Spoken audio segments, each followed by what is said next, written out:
Almanya merkezli tehdit altındaki Halklar Örgütü, Alman otomobil üreticisi Volkswagen'in Doğu Türkistan'daki ciddi insan hakları durumunun sorumluluğundan kaçmaya yönelik skandal girişimini eleştirerek Urumçi'deki Volkswagen fabrikasını kapatmayı reddettiğini açıkladı. Daha önce Volkswagen'in CEO'su tarafından yapılan açıklamada Urumçi'deki fabrikada zorla çalıştırma olmadığının, meselenin kapıları kapatmakla bir ilgisi olmadığının, ayrıca zorla çalıştırma sorununun Volkswagen tarafından kaynaklanmadığını ve bölgedeki ticari faaliyetlerini durdurma niyetinde olunmadığı söylenmesine tepki gösterildi. Soykırım uzmanı Jasna Kowalkiewicz, Volkswagen'in zorla çalıştırmayı sona erdirmek ve rehineleri serbest bırakmaktan bahsetmek yerine Urumçi'deki fabrikasını haklı çıkarmaya çalıştığını vurguladı. Ayrıca Kowalkiewicz, bölgede çocukların ebeveynlerinden ayrı tutulduğunu, Uygur kadınlarının kısır olduğunu ve yüz binlerce insanın dünyanın dört bir yanındaki firmalara ürün yetiştirmek için çalıştırılmaya zorlandığını dile getirdi.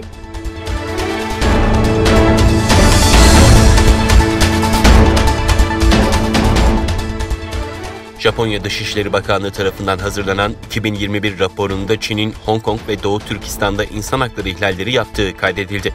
Raporda Japonya'nın Çin'le olan ikili ilişkilerinin en önemli başlıkları arasında Uygur Türklerine ve Hong Kong'daki insanlara karşı yapılan ihlallerin bulunduğu ifade edildi. Japonya Dışişleri Bakanlığı tarafından hazırlanan 2021 raporunda Çin'in Güney Çin Denizi ve Doğu Çin Denizi'ndeki askeri olarak yayılmacılık eylemlerine ilişkin endişelere vurgu yapıldı. Çin yönetiminin kalkıştığı bu askeri faaliyetlerin bölge istikrarı konusunda endişeler yarattığı kaydedilen raporda Çin'in yayılmacılığına karşı kurulan Quad ittifakının ne kadar önemli olduğuna da vurgu yapıldı. Raporda ABD, Hindistan ve Avustralya ile yürütülen ittifakın hukukun üstünlüğünü temel alan ve seyir sefer serbestisi anlaşmasının uluslararası toplum tarafından da desteklendiği kaydedilirken 1 Şubat'ta Çin'de yürürlüğe giren yabancı gemilere karşı güvenlik birimlerine silah kullanma yetkisi veren yasada eleştirildi.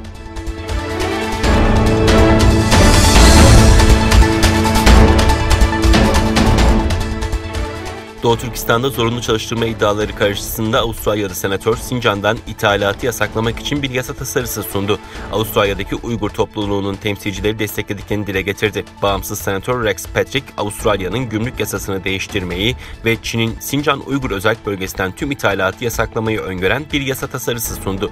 Yasa tasarısı aynı zamanda Çin'in diğer bölgelerinden zorla çalıştırılarak üretilen herhangi bir malın ithalatının yasaklanmasını da öneriyor.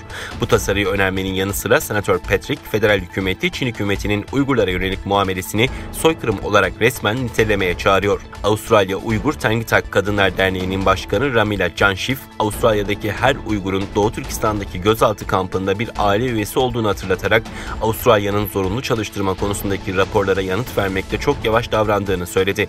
Janshif, ister Avustralya'da ister uluslararası olsun köle işçiliğinin kullanımını yasaklamak ve cezalandırmak için mevzuatın bir an önce uygulanması gerekiyor dedi.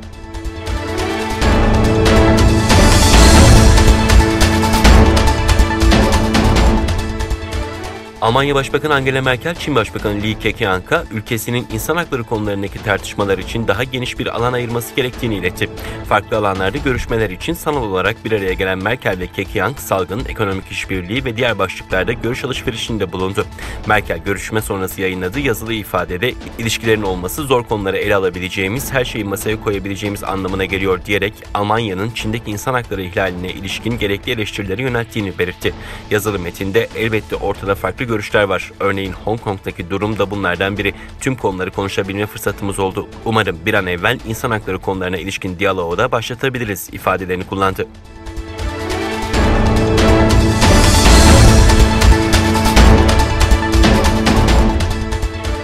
Amerika'nın Sesi'nin haberine göre 26 Nisan'da Çin bir casusluk karşıtı güvenlik hizmetleri yönetmeliği yayınladı. Haberde Huawei, Doğu Türkistan ve Hong Kong gibi sorunlar nedeniyle Çin'in Amerika Birleşik Devletleri, Kanada, Avustralya ve AB ülkeleri arasındaki diplomatik ilişkilerin giderek gerginleştiği bir dönemde söz konusu yönetmeliğin uygulamaya konulması, Çin'in uluslararası toplumun potansiyel tehdit olarak gördüğü ve Çin'in buna karşı önlemleri arttırmaya başladığının göstergesi olarak belirtildi. Çin Ulusal Güvenlik Bakanlığı tarafından ilan edilen casusluk karşıtı hizmetler yönetmeliği her derece Çinli yetkililere casusluğa karşı önlem almaları için bir takım özel izin ve imtiyazlar sağlıyor. Yönetmelik ayrıca ulusal güvenlik kurumlarının kendi yargı yetkisi kapsamındaki casuslukla mücadele faaliyetlerinde potansiyel rehberlik, denetim ve soruşturmadan sorumlu olacağını öngörüyor.